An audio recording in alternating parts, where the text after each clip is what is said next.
కారం కారంగా తినాలనిపిస్తుందా? మరి ఈ కారం అప్పాలని మీరు కూడా ఒకసారి ట్రై చేయండి. ఇలా చుంచితే చాలు క్రిస్పీగా కరకరలాడుతూ వస్తాయి. అది కూడా పల్లీల పొడి వేసి చేస్తున్నాను. చాలా బావుంటాయి టేస్ట్ కూడా. ఎలా చేసుకోవాలో చూపిస్తాను. ఇంగ్రీడియెంట్స్ అయితే చూపిస్తున్నాను. ఇక్కడ పచ్చి శనగపప్పు గంట ముందు నానబెట్టుకోవాలి శనగపప్పుని. కొత్తిమీర, కరివేపాకు, జీలకర్ర, వేయించి పొడి కొట్టుకున్న పల్లీల పొడి, మిర్చి పౌడర్, నువ్వులు, సాల్ట్. ఇప్పుడు ఒక పెద్ద బౌల్ అనేది తీసుకొని దీంట్లో 750 గ్రామ్స్ బియ్యం పిండి అయితే తీసుకున్నాను. బియ్యం పిండి, రైస్ ఫ్లోర్, ఒక కప్పు నువ్వులు, పావు కప్పు జీలకర్ర, ఒక కప్పు వేయించి పొట్టు తీసి పొడి కొట్టుకున్న పల్లీల పొడి, 1 అవర్ ముందు నానబెట్టిన శనగపప్పు, వాటర్ తీసేసి శనగపప్పు ఒక్కటే యాడ్ చేసుకోవాలి. సన్నగా కట్ చేసుకున్న ఒక కప్పు కరివేపాకు, సన్నగా కట్ చేసుకున్న కొత్తిమీర ఒక కప్పు, 1 టేబుల్ స్పూన్ అల్లం వెల్లుల్లి పేస్ట్, కారానికి తగ్గట్టుగా మిర్చి పౌడర్. మనం కారం కొంచెం ఎక్కువగా కావాలంటే కారం పొడి ఎక్కువగా యాడ్ చేసుకోవచ్చు.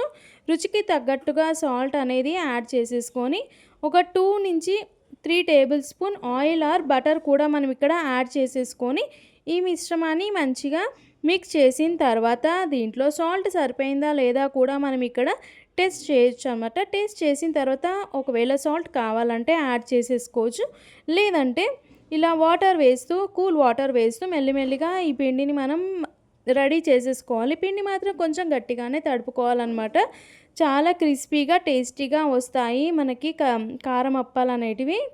ఇలా మంచిగా రౌండ్ ముద్దలా చేసేసుకొని పెట్టుకోవాలి. కొద్దిగా హ్యాండ్కి ఆయిల్ అనేది అప్లై చేసి ఈ పిండిలో 2 భాగాలుగా చేసి ఒకటి అలాగే పెట్టి ఇంకో చిన్న ముద్ద తీసుకొని దీంతో చిన్న చిన్న ముద్దలుగా చేసుకోవాలి పిండిని.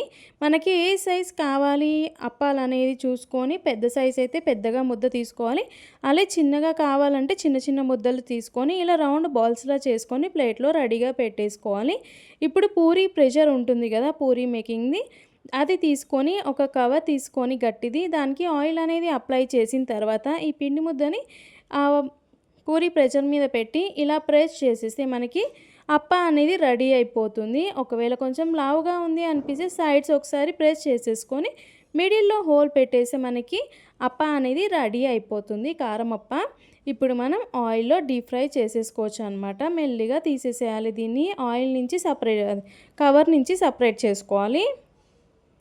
ఇప్పుడు ఆయిల్లో డీప్ ఫ్రై ఎలా చేసుకోవాలో చూపిస్తాను. ఆయిల్ కూడా హీట్ ఎక్కింది. ఇలా వేసేసి అది మెల్లిగా కుక్ అయిన తర్వాత దానంతట అదే పైకి వస్తుందన్నమాట. పైకి వచ్చిన తర్వాత నెక్స్ట్ సైడ్ కూడా మనము ఈ అప్పాని తిప్పేసుకోవాలి. చూస్తున్నారా, ఇలా మంచిగా పైకి తేలిన తర్వాత నెక్స్ట్ సైడ్ కూడా మనము దీన్ని తిప్పుకొని వేయించేసుకొని ఒక ప్లేట్లోకి సర్వ్ చేసుకుంటే కారం అప్పాలు రెడీ అయిపోతాయి. మరి మీకు కూడా నచ్చితే కామెంట్ బాక్స్లో ట్రై చేసి చెప్పండి. ఇంతవరకు నా వీడియో చూసినందుకు చాలా థ్యాంక్స్ అండి. మళ్ళీ ఒక్కసారి కొత్త వంటకంతో మీ ముందు ఉంటాను. అంతవరకు నేను మీ ఆహా cooking with Roja. Thank you all.